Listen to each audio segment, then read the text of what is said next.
Well, good evening, folks. Okay, I'm still busting up scrap and trying to raise some money for some Volkswagen engine parts. Preferably, like cam to begin with. We'll see what else we can get above that. Well, good.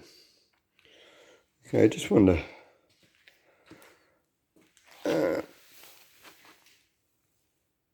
just to show you how I strip down alloy heads.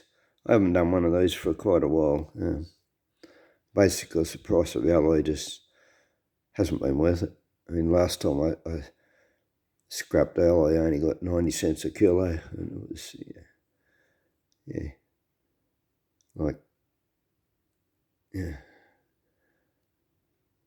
didn't really make much, it took me petrol out to get in there and whatever. It was hardly worth it, so I haven't bothered with it since, but I've had a few bits and pieces accumulate now, so. And, look, the price is up to $4 a kilo now for alloy, so, that sort of makes it worth it. Now, heads, I guess probably around $10. I mean, around 10 kilos. So, I have stripped one Reese, but I don't remember what I got for it, along with other things. But going back, I used to work in an engine reco shop in mid-80s, mid to late 80s. And we're getting around $1.20 a kilo for alloy at the time. And head back then was worth around $10. So that's what I'm saying. I'm guessing, like it's a 4-cylinder head, it'll be somewhere around the 10 kilo mark. So, at $4 a kilo, this head should be worth around $40 as scrap. So, that makes it worth doing. But, a lot of effort.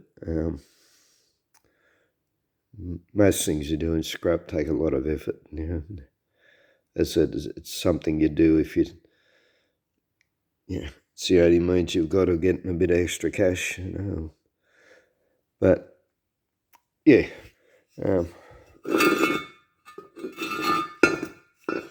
first thing I want to start with, because you got to get all the steel out. You can't cash them with steel, but you get bugger all for it, because they're not going to pay your alloy price for steel. That's the whole of it. So, if you see in here, see his angle grinder cuts. See how I get seats out. It's real easy. You just cut through it, through the middle, through the outsides. You split them into two, you give them a tap, and they just fall out. Real easy. Because the head's going for scrap. It doesn't matter how much you damage it at this point. The other thing you got to get out is any studs, bolts.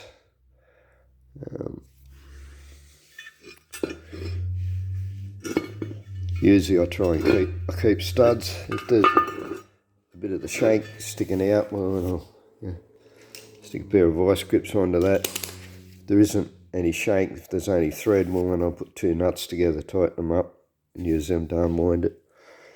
The springs, I did something I haven't done previously. Previously I've mucked around with valve lifters and everything, and I mean, I've got one there, but it's really awkward and slow to use. So this time I just also just cut the springs with the grinder, and that's pretty dangerous. So I'm not going to recommend that you do that, because you're cutting something that's under tension. So you got to be aware of it if you do. And it could grab the blade, break the blade. So you do it, if you're going to do that, you do it real careful. And this one had double springs, so I cut through the outer spring, and some of them I cut the spring twice. And then I cut through and just cut the hole right through the valve itself and the inner spring. And if you're going to do that,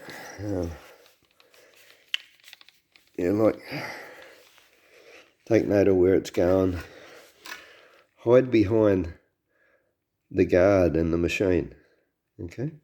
Keep your head up sort of where the camera is about now. Don't want to be out here, yeah?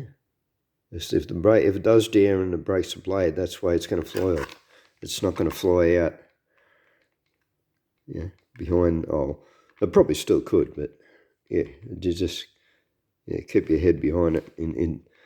We should do that anyway, no matter what you're doing, but yeah, doing something that's particularly risky, yeah, make sure you keep your head out of the way of the blade in case it breaks, jams, breaks, flies off.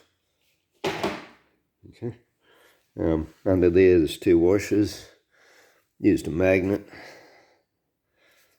It's a good way to pull washers off because they usually got a bit of oil under them and they're sticky, so yeah, that's an easy way of getting them off. You start checking these. Sometimes these plugs are alloy, these ones are steel, so I'm going to have to pull them out. But quite often the plugs will be alloy, so you just leave them. Yeah, you also get dowels.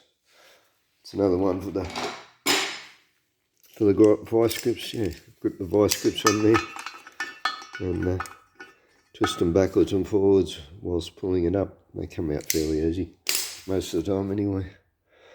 The thing that is the hardest on these is the guides.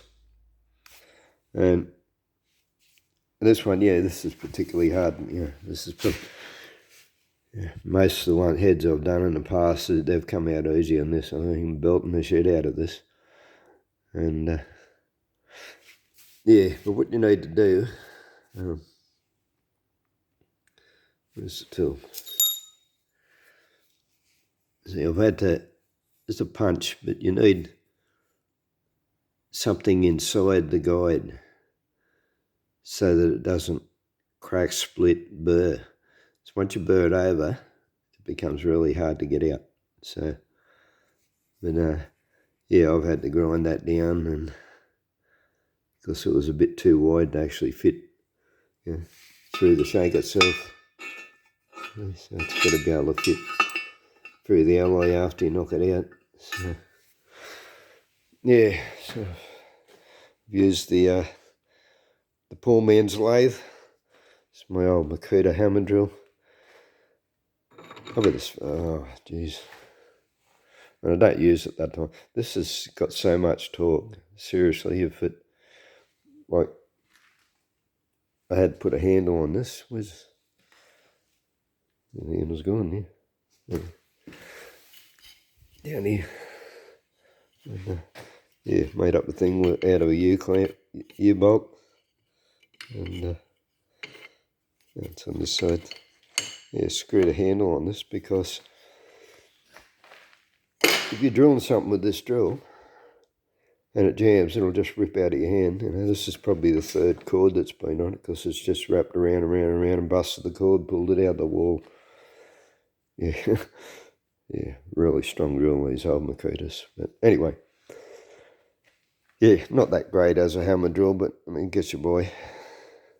Also, don't have the right chuck key for it. And yeah, so I've been 2 screwdrivers. That'll sit there. Yeah. Just, well, that's undoing it. So yeah, been anchoring the Phillips head, turning the chuck with the flat. So yeah, that's what you do if you've got a drill that doesn't have a chuck key.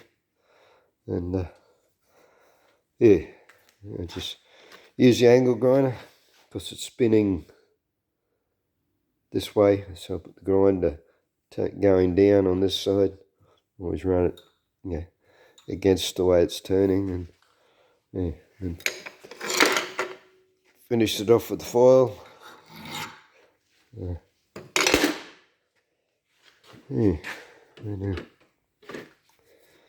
Anyway.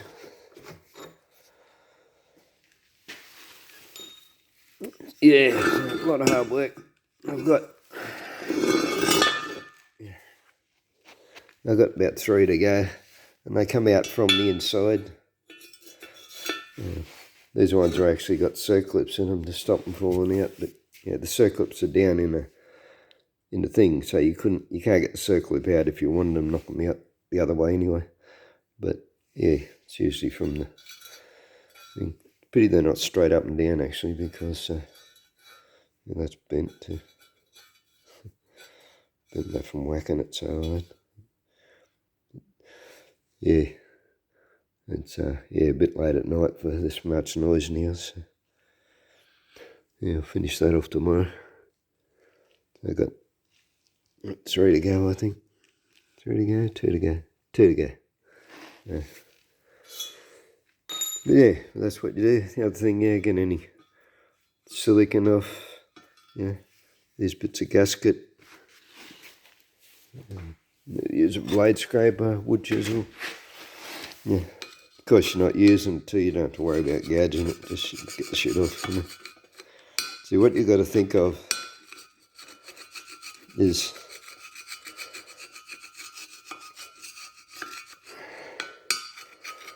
the scrap metal bloke, he doesn't want to be paying your alloy price for gasket, for dirt, grease, steel, or anything else. You know? So you got to make sure it's just alloy, nothing else. And that's how you get a decent price. Yeah. And yeah, the other thing I do, and I've got a few other bits and pieces too that'd be a bit greasy, so yeah,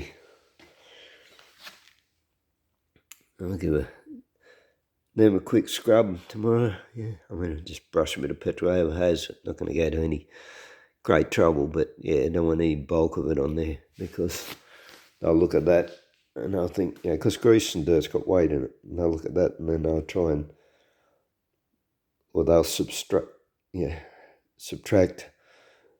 an estimated weight of the grease out of the price they give you. So yeah, it's worth your time to spend an extra 10 minutes cleaning it. Yeah, this is what I've got me bright now. So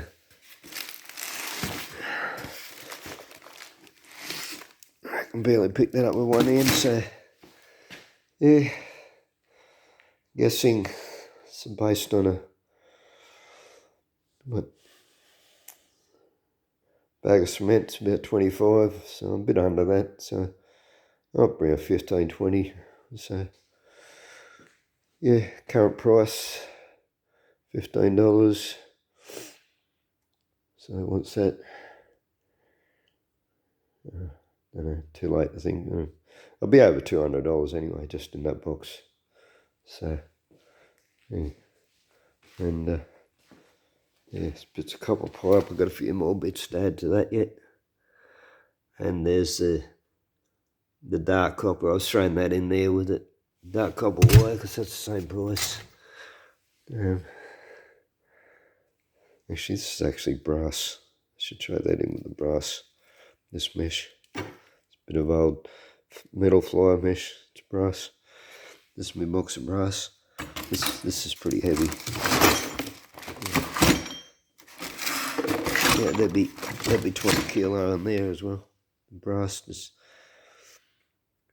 old boat bits and taps and hose fittings, bits and pieces. Got a few more bits to throw in there too. I've got a whole lot of air fittings that I don't need anymore. I'm going to throw them in there. A little bit of extrusions, bits and pieces. Got some lead pipe, and there's a lead weight from something or other, something marine. And I've got a couple more casings out there. I've got a Volkswagen casing, engine casing that's no good, and I've got a worn out compressor pump, so I'll scrap them tomorrow too and throw them in with it. And this is some of the wire that just didn't want to strip. It was just too hard. It was cooked, cooked, and the rubber had gone hard, and you just deploy the plastic insulation on the rub was just too hard to strip off, and it was all dark anyway, so yeah, just put that on the fire. And also I had a few old electric motors and things, washing machines and stuff like that, things that had just been accumulating out the back, mostly from my own appliances. And but yeah, I threw them in the fire too. This one didn't cook as much, it's still got a whole lot of the resin on it. But yeah, I figured, see, last time I did electric motors, they gave me burnt price. And they said because of all the lacquer and resin and stuff that's attached to that's on the wire. I thought, oh, if I'm going to do that, I'll cook it first. And it did make it easier. It made it easier to get out, without all the resin sticking it together. They all basically fell apart. But, once you cut them, so that's just the easy way to do it. Just cut them off. This one cut both ends.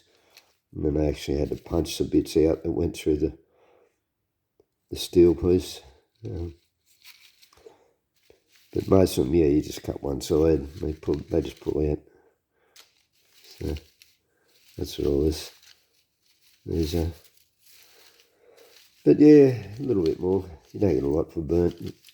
Anyway, I'll give that a hose down too. Get a bit more of the ash off it. Although, I don't know, probably might not change the price. I might actually be losing money by doing that, by making it lighter, washing the ash off, but I just do it anyway. So, yeah. Anyway, so that's where I'm up to, and and this is that the reason for doing this is that, well, it started with that box of wire, It's been sitting around for years and years and years, and now that I've kept a few bits here, the right colours, because I still got to do the lights on this. I mean, the frame, the trail itself's wired up. I just got to run, some wires to plugs up to the Volkswagen tail lights for this part. But yeah, and that's about the only thing I can foresee in the future that I'd ever have to wire up. So, and as I said, that box had been getting me away for a long time, trying to find places to put it, and and I said this has been accumulating out the back too, so I'm getting rid of stuff I don't need, that's in my way, and turning it into something that I do need, which is some engine parts. So, anyway, bit of a long-winded ramble that it's probably not that terribly interesting.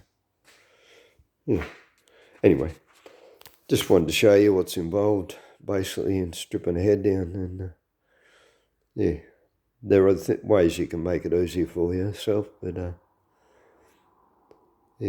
just be careful, because especially if you're going to cut springs, valve springs, be ultra careful with that. It can jam, can break the blade, it could flick off, and there's a number of things that could go wrong doing that. So, because you're cutting something that's under pressure. So if you're going to do that, be extremely careful. All right, well, that just about covers it. So thanks for watching. Bye.